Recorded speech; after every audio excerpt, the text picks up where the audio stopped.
Austin, please. Byron,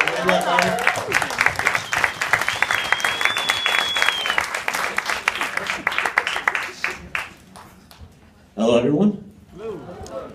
My name is Byron, and I'm here to tell you that I love Christmas. I unashamedly, unapologetically, unabashedly, unironically fucking love Christmas. Normally I wear an ugly sweater when I do this, but I've already worn it like 3 times this week, and I haven't had a chance to wash it yet. True story, every year I make a list of about 15, 20 people and give them Christmas presents outside my family. Also a true story, I gave out 2 of them since entering the building tonight. Juliet, hold it up. I want to prove that I'm right about this. Boom! Build a better teddy bear. Somebody else in the room, a couple years ago, because all my presents are personalized, she's Jewish and has a weird sense of humor. I got her a menorah, but put Christmas decorations all over it, and called it an ex-menorah, which she told me tonight she still has. I love Christmas. I love Christmas so much I think it should be decoupled from religion. And not because I hate religion. I have no problem with religion. I get it. I have another reason for believing that and thinking that. Let me explain why. I grew up in Jefferson County, Missouri. Now, if you're not in law enforcement or the DEA, you don't know what that means. Jefferson County, Missouri, number 2 meth county in the country. Really? All right, we're gonna talk about the show. Jefferson County, Missouri, number 2. When I was a kid, it was number 1. This is a real statistic, you can look it up. Tulsa, Oklahoma overtook us. I think we can get back there. I grew up in a trailer park in Jefferson County, Missouri, which is not an RV park. There is a slight white trash hierarchy there, and I just want to make sure that I'm up here and not here. The thing about when you grow up in that kind of trailer park environment where there's literally meth labs all over the place and you know it, is that you know that you're poor. Before you have such concepts as like socioeconomic status or wealth or the 1% or anything like that, you just kind of know it. You have a different set of standards. Like, you're not going to get the nice things, you're not going to get toys. And it's not depression or pessimism or anything like that. You just know it. Like, I'm not going to be optimistic because fucking why? But that changed Christmas season. For 11 months out of the year, you were a fool and a jackass if you thought you were ever going to leave that trailer park.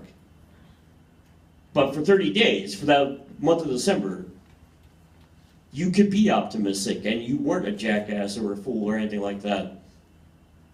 And now, if you ask most people what the best part about Christmas is to a poor kid, they will say, probably, presents or Christmas morning.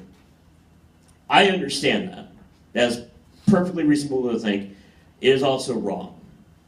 It's the worst part about Christmas to a poor kid.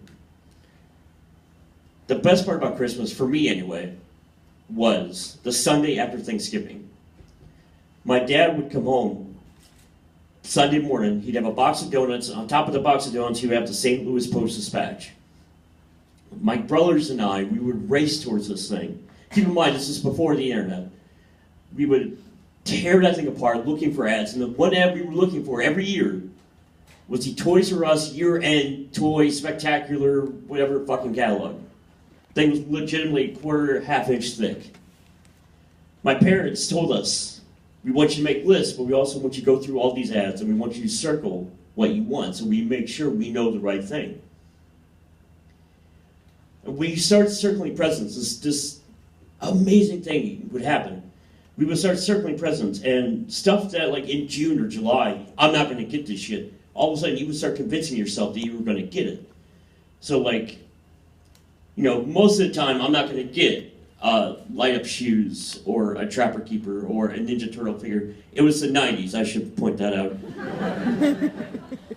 But when you're circling stuff, you're like, okay, Ninja Turtle figure for Christmas, that's totally in play. But it's Christmas, so maybe I'll get the van, you know, like... You know, you start looking at like Lego sets and like, oh, okay, my Lego set, that's totally possible, but then I could get like a fucking castle or the Death Star or something like that. And like, Moon shoes. Moon shoes, that's possible. I could get that. But there's also a fucking air hockey table. And it's Christmas, and I could get that, and it's possible. See, that ad was the best present of all. That ad was hope, and it was optimism, and it was the only time of the year I was allowed to have it. And I'm sure I'm not alone in this. So for those 30 days, I would convince myself I was going to get all these great things. And when I did or didn't, it's almost inconsequential. I couldn't tell you from year to year what all I got. I just remember that feeling of thinking I'm on an equal plane of everyone else. I'm not the poor kid from the trailer park. I'm just a kid, and it is Christmas. And I'm the same as everyone else. So I think, personally, that everyone deserves 30 days of that feeling. Everyone deserves 30 days of hope and optimism and just feeling like you're equal to everyone else around you. So that's basically why I, unironically, unsarcastically, unapologetically, love Christmas.